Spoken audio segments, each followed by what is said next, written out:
Mau cari perspektif yang berbeda soal literasi digital? Temukan jawabannya di Siberkreasi Talks. Menghadirkan para pakar dari jaringan pegiat literasi digital. Siberkreasi Talks. Hanya di kanal Spotify Siberkreasi dan YouTube Siberkreasi.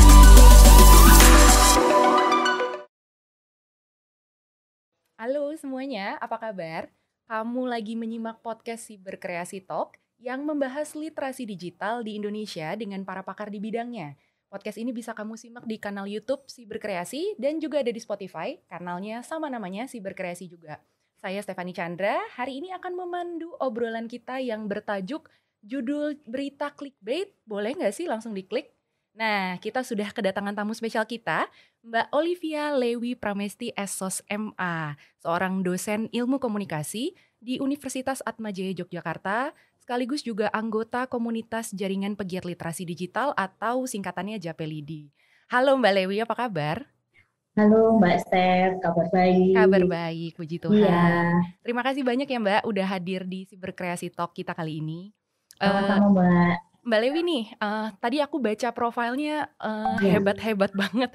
Udah dosen juga, terus anggota komunitas, dan ternyata di balik itu Mbak Lewi juga peneliti dan akademisi di bidang jurnalisme dan media. Boleh nggak sih Mbak ceritain sedikit apa sih yang bikin Mbak Lewi nyemplung di bidang ini dan apa aja aktivitas-aktivitasnya di bidang literasi digital? Oke, terima kasih Mbak Steph. Jadi sebenarnya awalnya itu saya adalah jurnalis murni sebenarnya. Terus kemudian ya jurnalis, terus sampai saat ini juga masih tergabung selain di Japelidi, saya di Aliansi Jurnalis Independen gitu ya, khususnya di Yogyakarta. Dan kemudian tertarik ke akademisi dan akhirnya menyemplung di akademisi. Kemudian lebih memiliki konsen minat ke bidang media dan jurnalisme seperti itu. Nah kemudian saya tertarik ke Japelidi karena sesuai dengan minat di jurnalistik begitu. Kalau dilihat gitu ya, kalau sekarang gitu berita-berita di media itu banyak tercampur dengan hoax gitu. Iya, betul. Jadi masyarakat itu atau misalnya dari keluarga saya misalnya di WA group gitu, belum tahu nih beritanya benar apa enggak dari media tertentu, langsung share gitu. Iya. Saya jadi risih sendiri Mbak Steph gitu. Rasanya kenapa ya, maksudnya keluarga terdekat saya saja misalnya mempercayai informasi yang belum tentu benar. Betul. Seperti itu. Nah, karena tadi gitu ya, saya dari jurnalis gitu yang dulu ketika di lapangan dituntut untuk menulis berita benar, kemudian setelah di akademisi saya melihat bahwa kondisi media sekarang juga konten itu banyak diwarnai dengan hoax gitu. Maka saya tertarik untuk juga bergabung di literasi digital ini gitu ya, di Japelidi khususnya untuk memberikan literasi ke teman-teman yang paling kecil keluarga saya gitu, untuk ini membedakan informasi mana sih yang nanti bisa dikonsumsi oleh kita, mana yang enggak gitu. Jadi awalnya sih dari grup keluarga itu yang saya resah gitu, terus kok banyak yang terprovokasi dengan banyak hal gitu. Betul. Tadi juga Mbak Lewi mention nih tentang ramainya berita-berita yang hoax itu.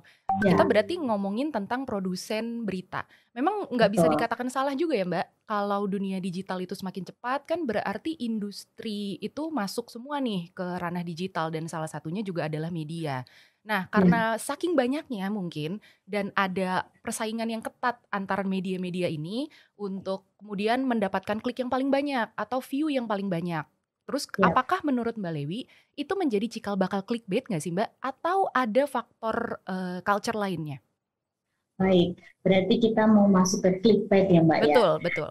Ya, jadi kalau misalnya saya mau runut ke belakang dulu gitu ya, dan kebetulan ini sebenarnya tulisan saya ini sudah ada di salah satu buku di Siberkreasi juga yang berjudul Demokrasi Digital begitu.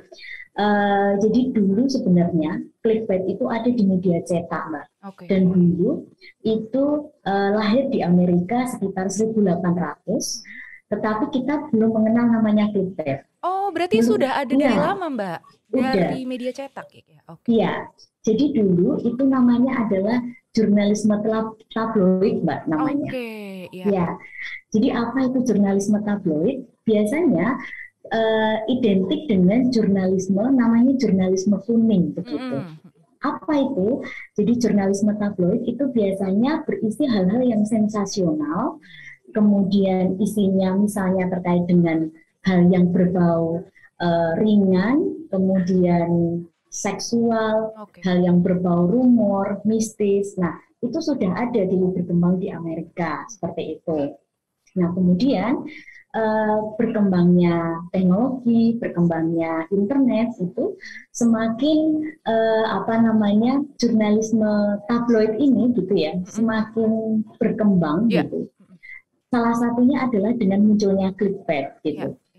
Jadi apa itu clickbait? Clickbait itu biasanya identik dengan judul di berita yang menjebak, yang memainkan emosi kita gitu, Mbak Steph gitu. Jadi di mana misalnya kita ngeklik judulnya, tetapi isinya beda deh. Nah, iya gitu. Dan kenapa ini ada? Nah, karena generasi milenial sukanya ditipu, Mbak, biasanya. Sukanya panjang-panjang dulu. Iya, betul. Ya, jadi itu. Jadi misal judul yang menjebak, yang memang itu mendatangkan klik gitu ya. Ketika diklik oleh pembaca dan itu mendatangkan pemasukan bagi media. Iya. Menurut Mbak Lewi, kita bisa nggak sih Mbak membedakan ini clickbait atau bukan sih gitu misalnya? Itu pakemnya apa sih Mbak? Supaya kita tuh juga tahu ini tuh bukan clickbait, ini clickbait. Karena kalau aku pribadi, kadang-kadang ada perasaan aku nggak tahu ini clickbait, jadi aku klik aja gitu misalnya. Gimana sih bedainnya Mbak? Oke Mbak Steph, mungkin ini saya bicara teori sedikit ya, dan ini juga sudah ada di penelitian saya gitu soal judul clickbait gitu. Jadi kita bisa lihat dari berbagai hal gitu. Yang pertama kita ngomong dari jumlah kata dalam judul. Oke, jumlah kata pertama-tama ya. Kalau clickbait itu rata-rata 10 kata, maksimal bisa malah 12, ada yang 14 kata. Nah, kalau non clickbait biasanya media-media yang cenderung singkat padat gitu ya, idealnya itu rata-rata hanya 7 kata. Maksimal tuh Mbak? Maksimal gitu. Jadi yang pertama jumlah kata dalam judul gitu.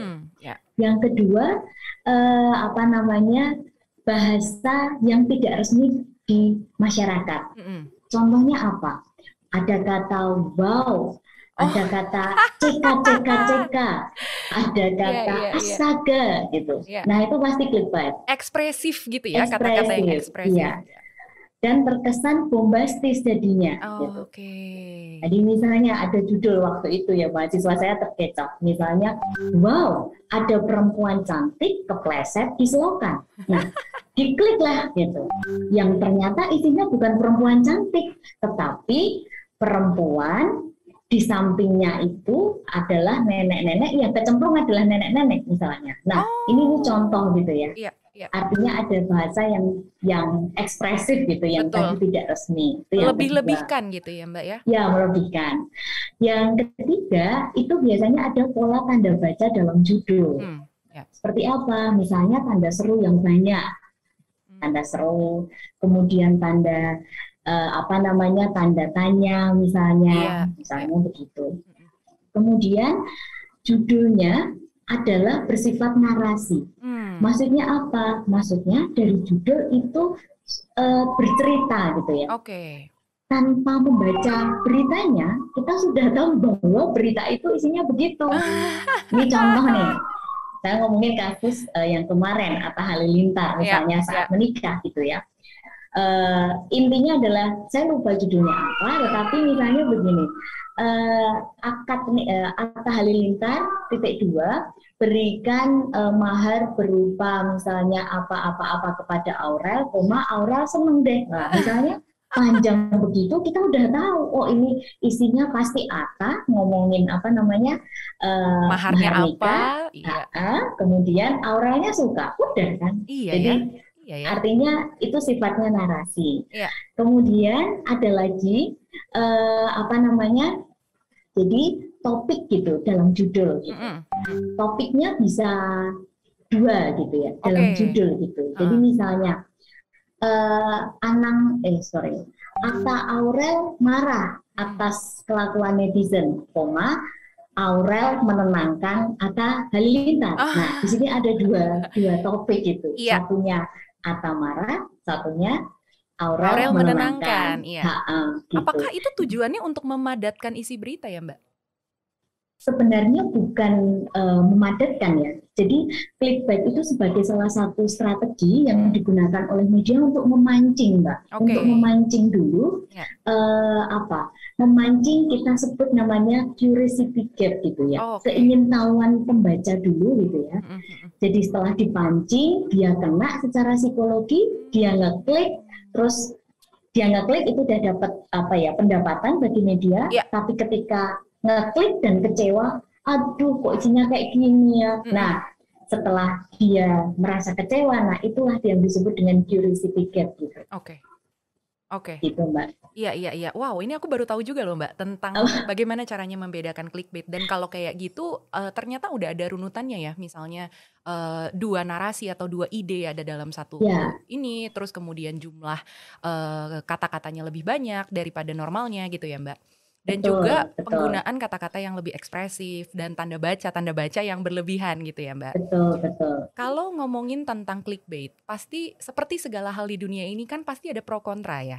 Menurut Mbak Lewi, Betul. pro kontranya apa sih Mbak dari clickbait ini? Apakah semuanya merupakan hal-hal yang bersifat kontra atau ternyata sedikit banyak ada pronya? Menurut Mbak Lewi gimana? Baik, ya. Ini saya sebelum saya menjawab pro dan kontra, mungkin saya juga pernah riset juga gitu ke Ya, teman-teman media yang juga pelaku gitu ya. pelaku, ya betul. Ya, pelaku dan mereka melakukan itu gitu. Nah, mereka cerita ke saya bahwa kalau nggak pakai clickbait, generasi milenial nggak suka gitu. Siapa sih generasi milenial?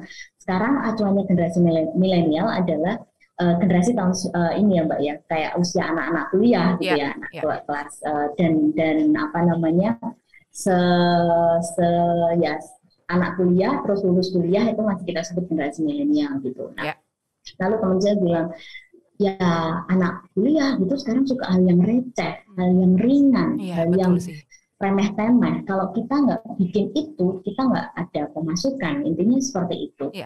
Nah, sebenarnya kalau menurut saya pro dan kontra itu bisa dilihat dari kalau dari praktisi misalnya, yaitu strategi media yang sah-sah saja media mencari keuntungan karena itu fungsi ekonomi yang diatur dalam undang-undang pers. Tetapi secara kontranya itu memang lebih masalah kepada satu konsumen gitu ya. Jadi konsumen tidak tidak bisa mendapatkan fakta dengan benar, biasanya seperti itu. Padahal jurnalisme gitu, kalau kita ngomong media gitu ya, yang melakukan kegiatan jurnalistik harus memberitakan berita yang benar. Intinya seperti itu. Nah, yang kedua bagi media yang saya juga nggak sepakat dengan clickbait ini adalah banyak pelanggaran kode etik yang dilakukan oleh media. Contohnya apa? Menipu pembaca misalnya dengan judul-judul yang tidak sesuai dengan isinya. Yang kedua seringkali tanpa verifikasi misalnya asal tempel tanpa verifikasi karena model kecepatan. Terus yang ketiga biasanya ini Mbak, kalau media kontranya ya sekarang ini lebih mengedepankan sisi ekonomi gitu ya. Jadi tanpa berpikir ini itu efeknya mencerdaskan nggak sih bagi pembaca saya gitu. Ya seperti itu. Tapi tidak semua media ya Mbak. Artinya saya melihat potret yang banyak terjadi seperti itu. Iya. Jadinya ada kepentingan yang disisipkan dan diutamakan lebih dulu ketimbang kebenaran berita atau tingkat edukasi pembaca gitu ya. Nah, Ya, menarik banget Mbak. Kita akan sambung ini ke segmen selanjutnya. Oleh karena itu, teman-teman, jangan kemana-mana, tetap di Cyberkreasi Talk, dan kita akan sambung untuk membicarakan tips and trik apa sih yang bisa kita lakukan untuk terhindar dari clickbait ini, supaya kita bisa menyikapi semua yang ada di internet dengan bijak. Jangan kemana-mana, tetap di Cyberkreasi Talk. Cyberkreasi Talks. Teman-teman, kembali lagi bersama saya Stefani Chandra. Kita masih ada di Cyberkreasi Talk. Kita lagi ngobrol-ngobrol dengan Mbak Lewi nih. Kita lagi ngomongin tentang clickbait. Di segmen pertama tadi kita sudah bicara tentang apa sih ciri-ciri clickbait. Terus kenapa sih clickbait itu dalam tanda petik merusak edukasi kita, bagaimana kita memaknai sebuah berita, dan isinya juga belum tentu relevan. Oleh karena itu, di segmen kedua kali ini kita akan bicara lebih banyak tentang tips and trik untuk bisa menyikapi clickbait dengan lebih bijak. Mbak Lewi, tadi kita kan udah bicara ya tentang cikal bakalnya. Ternyata clickbait itu ada di media cetak terlebih dahulu, terus kemudian kebiasaannya dilanjutkan ke media digital. Menurut Mbak Lewi, seberapa berpengaruhnya sih kebiasaan hidup instan? Kalau ada di ranah digital kan apa-apa serba cepat, serba ekspres gitu ya Mbak. Seberapa berpengaruhnya kebiasaan kita untuk hidup secara instan di dunia digital dengan kebiasaan membagikan konten clickbait, misalnya yang ada di grup-grup WhatsApp keluarga atau yang ada di media-media sekarang ini, yang penting semua serba cepat dulu. Menurut Mbak Lewi, seberapa berpengaruhnya? seberapa pengaruh itu berarti pengaruh banget ya Mbak ya. Pengaruh Artinya ya? gini, Ya. pengaruh banget ya. Artinya gini, generasi milenial atau biasa kita sebut gitu ya, atau generasi yang serba instan itu cenderung memang tidak mau membaca dulu gitu ya, tetapi dia langsung menyebarkan, yang penting judulnya oke, kemudian ada sesuatu yang kayaknya menarik disebarkan. Nah, kalau kita ngomongin ke belakang gitu terkait literasi membaca di Indonesia juga rendah ya. Saya sedikit lupa gitu. Nomor berapa gitu, tetapi Indonesia kan nomor 2 terendah ya dibanding negara Afrika gitu. Nah, jadi kalau seberapa pengaruh banget. Artinya kebiasaan tidak mau membaca, tidak mau menyaring informasi dahulu, langsung menyebarkan gitu, dan nanti mereka kadang tidak berpikir dampaknya gitu. Jadi dampaknya bisa, misalnya nih kita ngomongin soal apa namanya, ini yang pernah terjadi di media Indonesia ya, saya bilang yang bahkan media yang terverifikasi Dewan Pers itu Mbak juga nyebarin soal hoax itu saat kasus Ratna Sarumpait gitu ya. Waktu Bu Ratna gitu babak belur gitu dan semua media memberitakan gitu bahwa dia dihajar gitu. Dan media dengan kecepatannya membagikan informasi tanpa mungkin memverifikasi dulu. Nah, kebiasaan untuk langsung percaya, kebiasaan ya mungkin karena waktu itu media belum mendapatkan informasi yang jelas. Lalu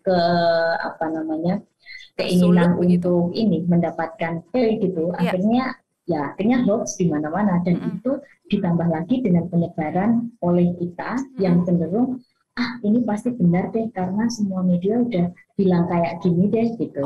Nah, jadi biasanya sih kalau misalnya ini yang terjadi, saya itu tadi kasus Ratna Sarumpait di beberapa media udah ada, lalu kita menyimpulkan bahwa ini memang benar nih beritanya gitu.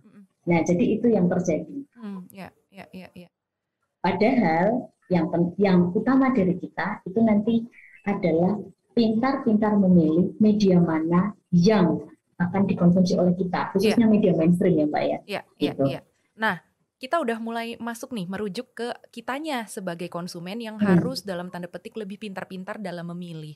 Kalau dari Mbak Lewi sendiri, tipsnya apa sih Mbak supaya kita tuh bisa memilih media yang baik, misalnya media yang mau kita percaya, atau cara-cara menghindarkan diri kita dari konten-konten clickbait itu tadi? Mungkin saya bicara dari media gitu ya, media mana yang bisa dipilih. Nah, ini mungkin ilmu saya yang saya dapat ketika dapat pelatihan fact checking dari Google gitu ya, bahwa sebenarnya teknis banget gitu, dan mungkin ini bisa dilakukan oleh semua dan gampang gitu. Jadi pertama kali adalah mengecek itu situs abal-abal atau tidak yang membagikan. Ya, jadi caranya gimana mengecek situs abal-abal? Paling gampang itu lihat visualnya dulu. Kalau di bagian bawah tentang kami atau about us-nya itu tidak ada nama redaksi, tidak ada alamatnya, kemudian tidak ada telepon. Nah, ini patut dicurigai adalah yang ini mungkin media abal-abal. Itu yang pertama. Ya. Yang kedua, kita perlu lihat lagi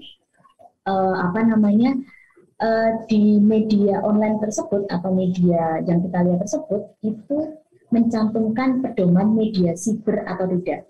Biasanya kalau media yang terverifikasi itu mencantumkan pedoman media siber. Yang kedua, karena itu rambu-rambu kode etik di situ. Yang ketiga, untuk mengecek lagi ini bisa dicek semuanya dengan cara mengetik www.domainbigdata.com. Biasanya begitu. Yeah. Jadi dengan mengetik itu nanti masukkan medianya. Kalau di situ ada informasi yang seperti ini misal, tidak ada pemilik media itu siapa, alamatnya di mana, itu clear berarti situs abal-abal. Jadi di domain big data di situ termuat informasi siapa medianya, kapan media itu dibangun, pemiliknya siapa, itu ada semua. Kalau memang itu media beneran. Yeah. Nah itu yang pertama Mbak. Jadi mengecek situs medianya dulu, medianya itu abal-abal atau tidak. Yeah. Gitu. Yeah. Nah mungkin yang selanjutnya, yang kedua ini yang mungkin cara bodoh kita gitu ya. Kalau misalnya lupa atau males ngecek situs-situs abal-abal, biasanya kalau di media online itu ada pemeringkatan media. Kita pakainya biasanya pakai alexa.com. Jadi di alexa.com itu nanti cari country-nya Indonesia, dan di situ ada ranking-ranking media yang memang itu media yang sering diakses. Dan biasanya media yang sering diakses itu sudah terverifikasi oleh Dewan Pers. Artinya memang ini media yang benar-benar gitu. Nah, kemudian kita misalnya melihat satu judul clickbait dari media A. Kita lihat medianya apa dulu. Coba bandingkan dengan yang lain juga. Gitu. Buat perbandingan ya. Betul Mbak. Jadi jangan langsung diklik. Misalnya, aku kok bingung ya media lain apa. Klik aja pakai keyword. Misalnya, saya ngomongin Raffi Ahmad misalnya, Raffi Ahmad vaksin misalnya, terus berita vaksin misalnya ya. Nah, kalau di Google nanti ada pencarian ada banyak berita gitu ya. Nah, jangan terpaku pada langsung klik dulu yang judul panjang. Kita lihat dari keyword itu kan pasti muncul tuh Mbak, banyak tuh. Kita lihat apakah rata-rata beritanya sama ataukah tidak. Yang berita yang informatif dan mencerdaskan kan kelihatan, gitu. Nah, kalau netizen yang cerdas pasti akan memilih yang berita yang informatif sekaligus mencerdaskan dan memilih media tadi yang sudah terverifikasi dan memang itu tidak abal-abal. Biasanya seperti itu Mbak. Dan belum tentu yang paling atas itu yang paling baik gitu ya Mbak? Betul Mbak, betul. Berarti lebih ke arah bagaimana kita yang menyortir dan bukan hanya melihat mana yang paling populer begitu ya Mbak? Betul. Karena kalau misalnya di pencarian trending Google itu logikanya adalah kita logika ini ya, algoritma atau logika SEO ya. Jadi biasanya memang strategi media itu cari keyword yang bisa nongol di yang pertama. Padahal yang nongol yang pertama itu belum tentu kan benar gitu. Paling benar, iya. Ya. Jadi memang kita yang perlu menyortir dulu. Kalau saya tidak langsung ikut yang pertama Mbak, saya lakukan dan saya ajarkan ke mahasiswa itu. Kalau ada berita misalnya soal Raffi Ahmad dan vaksin, misalnya kamu baca di Instagram gitu ya. Karena yang dibaca mahasiswa kan sekarang Instagram dulu sama Line Today biasanya kan.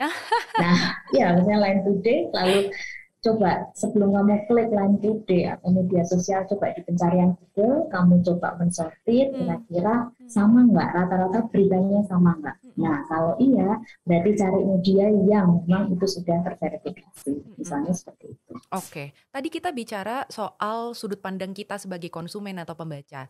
Kalau dari sudut pandang media nih Mbak, sebenarnya kan udah ada undang-undangnya, udah ada peraturannya, dan sudah ada lembaga yang menyortir gitulah Mbak kira-kira. Apa sih pesan-pesan Mbak Lewi atau tips and trick untuk para pemilik media supaya bisa membuat konten yang kembali pada rute sebenarnya gitu. Dalam arti mencerdaskan konten berita yang benar, dan apakah clickbait ini masih boleh diteruskan atau enggak sih Mbak? Gitu.